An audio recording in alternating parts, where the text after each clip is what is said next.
Assalamualaikum warahmatullahi wabarakatuh. Selamat datang kawan-kawan semua di channel Riam Biru. Terima kasih banyak kawan-kawan sudah berkenan hadir kembali di channel ini. Dan video kali ini adalah kelanjutan dari cerita sebelumnya. Cerita dari Mbak Riris ya.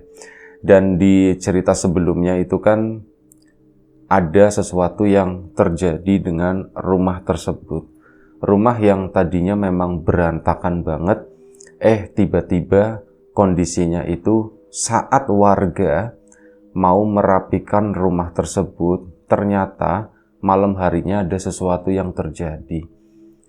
Rumah itu mendadak rapi, dalam artian begini, dibenerin gitu ya, itu atap-atap kayu-kayu yang memang udah mungkin beresiko tinggi, dibenerin dan kondisinya tuh jadi lebih baik, genteng-gentengnya tuh lebih rapi, dan yang tadinya genteng-genteng berserakan itu juga udah dirapikan, jadi kayak ditata sedemikian rupa, rumput-rumput udah bersih, dan meskipun itu puing-puing, namun tetap ada satu ruangan di sana ya ruangan kamar, itu jadi lebih layak huni. Plus ya di bagian kamar mandinya, itu bagian sumurnya itu juga seperti itu.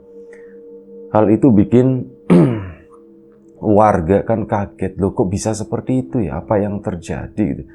Dan ada pengakuan dari Mbak Riris sama Mas Aldi yang menyaksikan malam itu ada satu keanehan, di mana ada semacam kayak cahaya yang tiba-tiba melintas dari kebun yang satu ke kebun yang lain dan berujung atau berakhir di rumah tersebut. Ini mereka berdua kan sampai ngintip gitu, maksudnya nyaksiin apa sih yang malam itu terjadi. Katanya kan ada cahaya terang di rumah itu, terus ada ndak tahu kayak sosok-sosok pekerja yang bentuknya itu nggak terlalu jelas, jadi mereka tuh cuman kayak hitam begitu ya.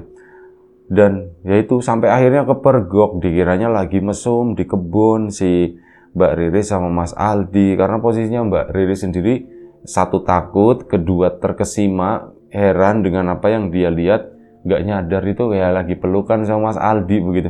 Akhirnya ya gitu, ribut, dibawa ke rumah bapaknya gitu. Ya untung bapaknya juga ya bijak dan sebagainya, Mbak Riris, Mas Aldi juga bisa membela diri gitu ya. Kalau mereka tuh sebenarnya mereka tuh tidak lagi ngapa-ngapain gitu, mereka tuh ya karena melihat seperti itulah, melihat kejadian seperti tadi. Nah, masalah puing-puing rumah itu pun udah selesai boleh dibilang. Kayak udah disaluri listrik, itu narik dari salah satu tetangga. Ya yang penting ada penerangan lah, nggak gelap-gelap banget ya. Dan warga pun mulai kayak memantau kondisi rumah tersebut.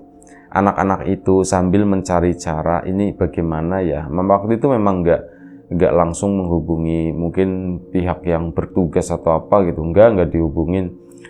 Udah biar kita handle dulu masalah ini. Nah, ada satu upaya yang dilakukan oleh warga lagi, yaitu tentu saja nyari nih asal-usul anak-anak ini tuh dari mana. Nah, ini kan Mbak Riris, Mas Aldi dan yang lain-lain anak muda itu kan punya kelompok ya, kayak punya kelompok kerja semacam itu, di mana di episode awal Mbak Riris itu sering ya diajakin rapat, diajakin kumpul sebagai anak pejabat.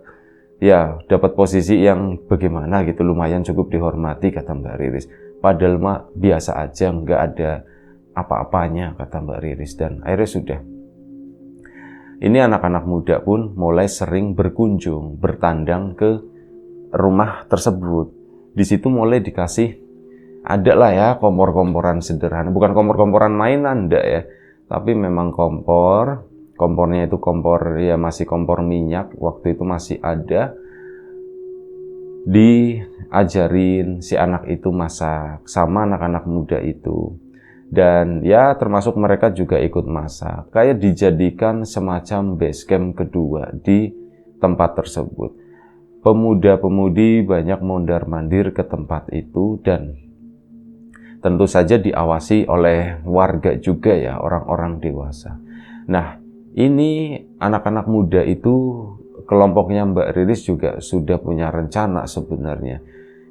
Kita tuh pengen tahu, anak-anak ini mungkin saat ditanya dari mana atau apa, mungkin belum siap menjawab, atau memang benar-benar nggak ingat sama sekali. Ya kita coba pendekatan lah, kata Mbak Riris.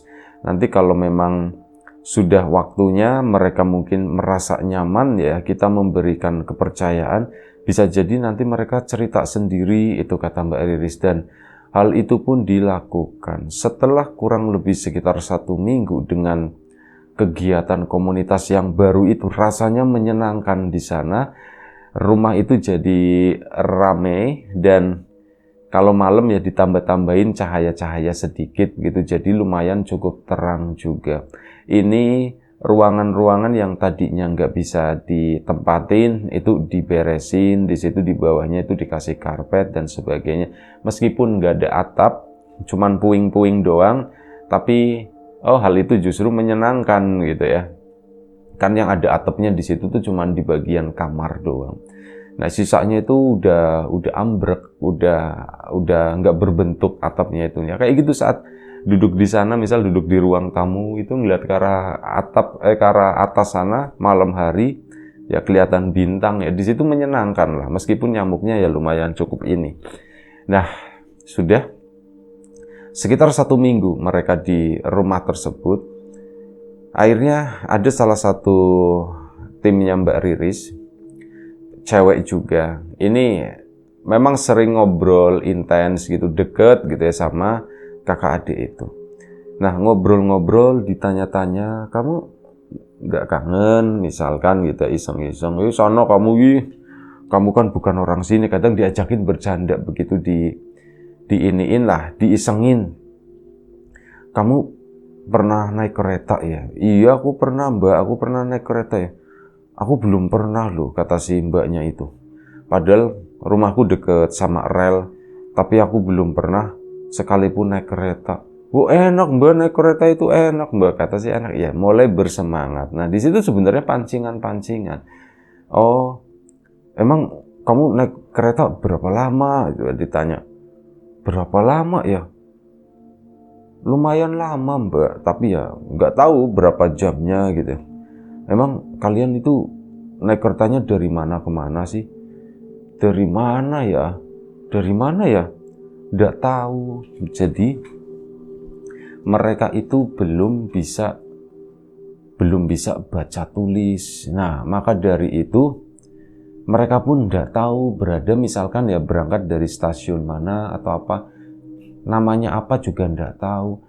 Oh, nggak bisa baca ini. Aduh, begitu kan. Oh, tapi lumayan nih. Anak ini sebenarnya ingat dia berangkat dari mana, tapi nggak tahu memberikan namanya tuh seperti apa. Coba ya selama beberapa hari, selama beberapa waktu itu dicari. Gimana ya. Sampai akhirnya si temannya Mbak Riris itu pun pakai pendekatan lain. Itu kalau di tempatmu itu ada apa aja sih di sana? Nah, menyebutkan akhirnya, ya pokoknya ada beberapa ada beberapa hal yang menjadi ciri khas. Kenapa nggak dari awal aku pikiran seperti itu buat ngelacak orang ini dari mana? Disebutin ada ini Mbak, ada ini, meskipun hal kecil ya, misalkan makanan, terus ada nama toko atau nama tempat ya pusat perbelanjaan, bukan mall begitu ya, kayak toko yang lumayan cukup besar, yang mereka itu ingat, yang mereka tahu saat mereka cerita waktu kecil diajak sama orang tuanya misal ke toko tersebut menjelang lebaran beli baju kayak gitu. Cerita itu kan jadi data yang masuk setelah diolah dan ketemu ini dua anak ini dari daerah sini, dan memang itu adalah daerah yang dilalui jalur kereta juga. Ya udah, laporan itu kan sampai ke Pak RT. Dan ya memang itu misinya Pak RT juga sebenarnya. Akhirnya sudah, oh anak ini dari sana. Dari pihak keluarga, akhirnya apa? Mengirimkan seseorang, pihak keluarga, pihak warga. Itu mengirimkan seseorang, coba dong kamu cari lacak, ya termasuk itu rumahnya itu deket ini gitu. Nanti kamu kalau misal kalian sampai sana, kalian cari ya tempat dengan ciri-ciri ini di bagian stasiunnya tuh cirinya ini valid, stasiun ini karakternya seperti ini. Terus nanti turun, kalian lacak daerahnya deket sungai ini. ada masjid misalkan, ada pusat perbelanjaan ini, nah situ titik-titik itu berarti nggak jauh dari sana. Nah setelah itu kalian masuk lagi, cari kampung yang begini, udah gitu aja, kalian tanyalah di situ. Ada beberapa nama yang disebut juga di sana, itu bisa dijadikan bahan untuk ya nyariin rumah dan sebagainya. Pasti ketemu. Akhirnya warga pun ke sana berangkat. Nah, ini di satu sisi si anak-anak ini, pemuda-pemuda ini, kalau malam itu kan misal selepas maghrib kayak gitu, mereka tuh beberapa berkumpul di situ. Ya ngobrol-ngobrol sama si anak, kadang sambil iseng masak-masakan atau cuman baca majalah, baca komik, hanya sebatas itu, atau main-main di halamannya di sana gitu. Ada yang usianya remaja lumayan cukup besar, bahkan sampai ada yang anak-anak yang ya masih usia SD itu pada ke situ semua. Kayak jadi tempat hiburan baru lah di tempat tersebut. Nah, ini pada suatu malam Mbak Riris juga berada di tempat sana. Belum ada kabar sama utusan yang dikirim oleh bapaknya Mbak Riris. Nah, ini Mbak Riris dan kawan-kawan itu di tempat tersebut kurang lebih ada sekitar 11 orang, plus 2 anak itu ya. Nah, ini lagi ngobrol-ngobrol dan mereka itu udah siap pulang, sekitar jam 9. Ya, ada yang nanya. Misal namanya Iqbal sama Sani misalkan, dua-duanya itu Bal, San, kalian emang kalau malam hari sendirian di sini ndak takut ya? Katanya. Enggak, aku ndak takut, kata mereka. Enggak, aku ndak takut. Ya, kalian kan sendirian di sini, apa ndak ada apa gitu. Ya sempat ditahan juga, jangan ngomongin begitu, nanti mereka tambah takut beneran. Enggak, aku ndak takut, kan ada yang jagain kalau malam. Nah, seperti itu Mbak Riris pun diem. Mbak Riris akhirnya nanya, emang yang jagain siapa, Bal? Ada ibu, katanya begitu. Dok, ibu. Ibu kamu emang ada di sini? Ada, Mbak, cuman datangnya itu kalau malam, kata si Iqbalnya begitu. Datangnya cuman malam. Ini yang lain juga udah mulai mungkin ngeliat gerak-geriknya Mbak Riris ya, yang agak sedikit kaku waktu itu. Riz, kenapa Riz? Ditanyakan gitu. Kenapa Riz? Enggak apa-apa. Enggak apa-apa. Terus ibu kamu sekarang di mana, Bal?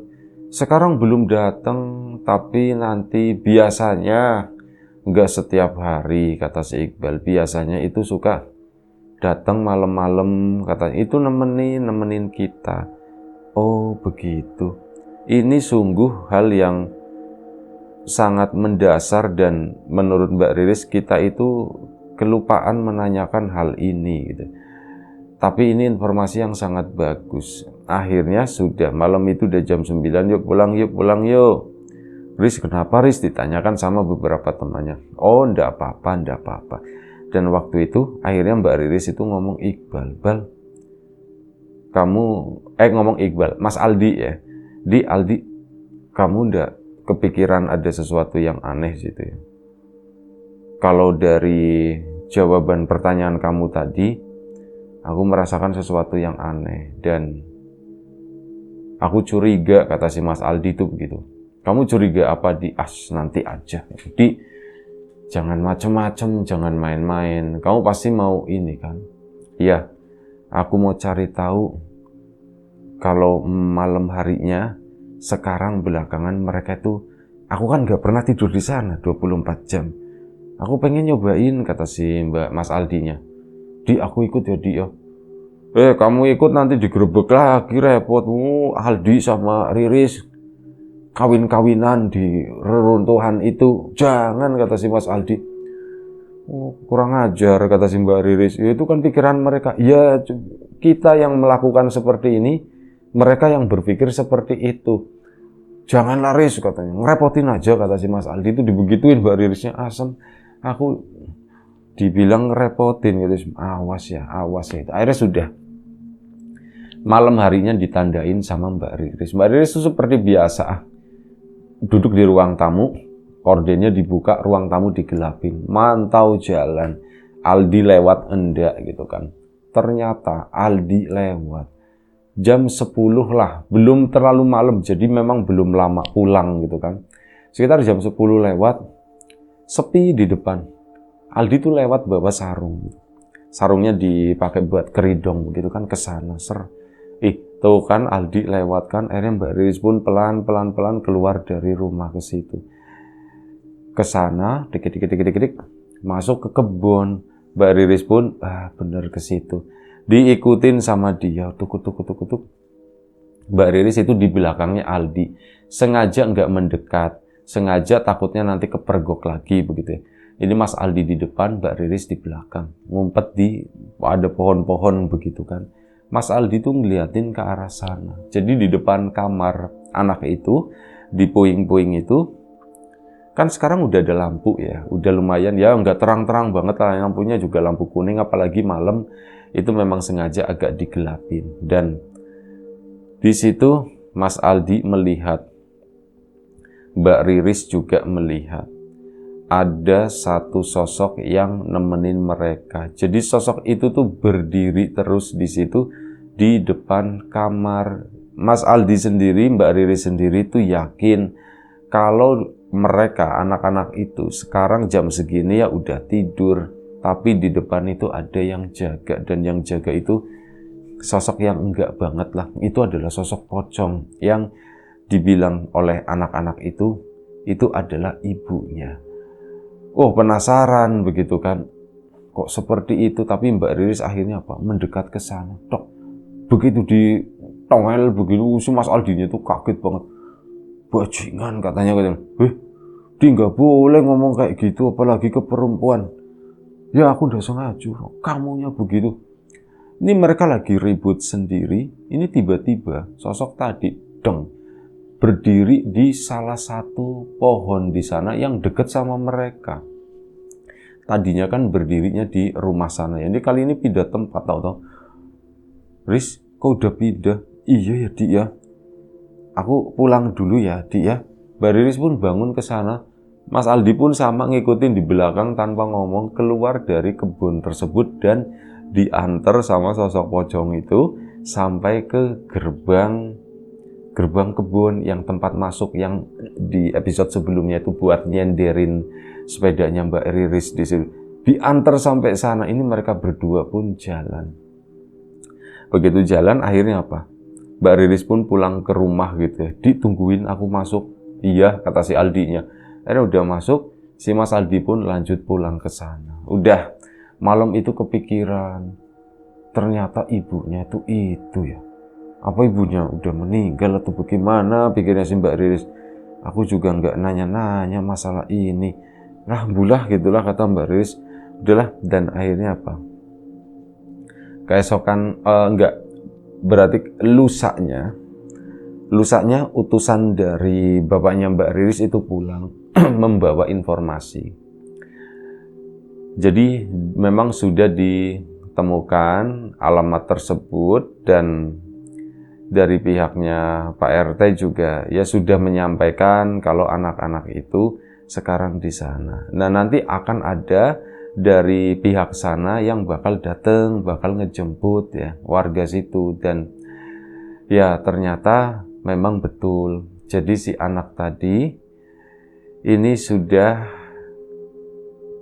yatim piatu lah boleh dibilang. Jadi saat mereka kecil, bapaknya itu meninggal, dan belakangan terakhir itu ibunya itu sakit dan akhirnya meninggal. Yaitu dua anak itu sebatang kara. Memang ada kerabatnya di sana, ya kerabatnya juga bukannya lepas tangan ya membantu atau apa, cuman ya begitu tiba-tiba itu ngilang si anak tersebut. Awalnya sih katanya mau diajak sama seseorang, yuk ke sana aja, yuk masih kerabat, yuk ke sana aja. Tapi anak itu ndak mau waktu itu kan. Dan ya tiba-tiba ngilang begitu aja, ternyata seperti itu. Naik kereta asal-asalan, dan ya turun pun asal-asalan. Intinya seperti itu ya. Dan dari pihak kerabat yang di sana akhirnya pun datang. Begitu datang ke situ, si anak tersebut ndak mau dibawa pulang ke sana, ke daerah itu, ndak. aku ndak mau, aku mau di sini aja. Nah, setelah musyawarah diskusi sama warga, akhirnya ya disetujui si anak itu tinggal di tempat tersebut. Dan ya patungan warga juga, dana dari warga begitu kan biasa suka ada iuran-iuran, itu sebagian ya dipakai buat kebutuhan si anak. Kayak makanan itu sih nggak kurang ya, itu warga itu banyak yang kayak dijadwal intinya.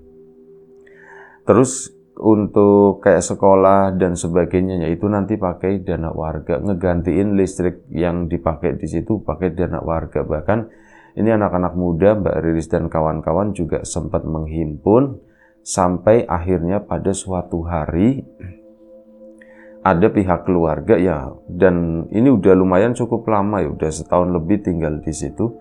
Dari pihak keluarganya sana ini ngobrol datengin warga. Diskusi lah mereka intinya, dan mereka itu udahlah mending daripada di sini gitu ya. Di sini juga layak, cuman kan nanti merepotkan warga. Mendingan udah dimasukin ke pesantren aja. Akhirnya sudah begitu diomongin, dibantu juga sama Mbak Riris dan kawan-kawan untuk membujuk si anak tersebut masuk ke pesantren. Mereka pun akhirnya bersedia. Nah, dari situ akhirnya sudah mereka pun dimasukkan ke pesantren. Puing-puing itu tinggallah kenangan. Ya, Mbak Riris tentu saja sedih. Mas Aldi sedih, semua anak-anak di situ juga sedih. Dulu ada kehidupan di sini. Saat lampu-lampu mulai dilepasin begitu ya. Dulu itu ada kehidupan di sini, tapi sekarang kehidupan itu sudah pergi gitu, sudah menemukan tempat baru. Itu adalah hal yang hal yang menyakitkan buat anak-anak muda di situ. Tapi mau bagaimana lagi, kehidupan memang harus berjalan seperti itu ya. Jadi ya lambat laun seiring berjalannya waktu, kesedihan itu pun kembali sembuh. Itu aja satu cerita dari Mbak Riris. Terima kasih banyak Mbak Riris atas ceritanya, kawan-kawan di rumah juga. Terima kasih banyak atas support dan dukungnya. Mohon maaf kalau misal ada bagian-bagian yang hilang atau belum sempat diceritakan atau bagaimana, harap maklum. Kawan-kawan semua, itu aja. Terima kasih banyak atas support dan dukungannya. Apapun itu, kawan-kawan subscriber, kawan-kawan membership, kawan-kawan yang udah kasih support dalam bentuk super thanks ke Riam Biru, terima kasih banyak. Kawan-kawan yang udah ngasih like, udah nge-share ke yang lainnya, kawan-kawan yang udah ninggalin komentar juga terima kasih. Doa terbaik dari kami untuk kawan-kawan, semoga selalu diberi kemudahan dalam hal apapun, termasuk kemudahan dalam hal rizki, yang sakit segera diberi kesembuhan, yang sehat tetap dijaga kesehatannya. Sampai jumpa di episode selanjutnya. Riam Biru, jaga kesehatan kawan-kawan semua. Assalamualaikum warahmatullahi wabarakatuh.